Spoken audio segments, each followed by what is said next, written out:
За орой минь Мэлхийн ордод ямар алдартангууд төрсөн бэ? Хэрвээ чи Мэлхийн ордод төрсөн бол заяа чин тэр дээ. За нэгдүгээрт Ариана Гранде Мэлхийн ордод төрсөн байна.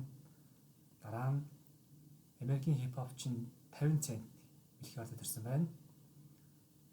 За энэ бол Английн математикч Alan Turing Мэлхийн ордод төрсөн байна. Alan Turing бол дэлхийн 2 дугаар дайны үед Германы Enigma тагнуулын төхөөрөмжний төхөөрөмжийг ургуул инженерчлэлж тагнуулын кодыг тайлдаг аргыг зохиосон. Энэ нь анхны компьютер бий болох үндэс суурийг тавьсан. Ингэснээр холбоотнууд 2 дугаар дайнд ялалтанд хүрэх гол төлөвцүүдийг өгсөн. За компьютерийн эцэг гэдэг Alan Turing байна. За Германы канцлер Ангела Меркель Мэлхийн ордод төрсөн байна. За Грекийн агуу жинжин Alexander the Great агуу Александр Мэлхийн ордод төрсөн байна.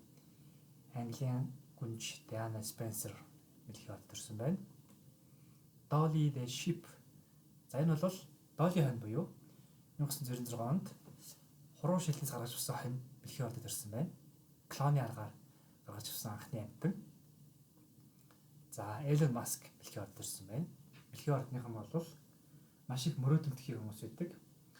Мөрөөдөлтөхийн байхын хэрэг маш их уран фантазтай. Хэрвээ тэрийг ажил хэрэг болгож чадах юм бол маш их өндөр амжилтанд хүрдэг. Харин хөөж чадахгүй бол зүгээр л маш их мөрөөддөг хүмүүс болж хуурдаг гэсэн үг. Тэгэхээр ажил хэрэг болгохын төлөө сайн хичээх хэрэгтэй байна.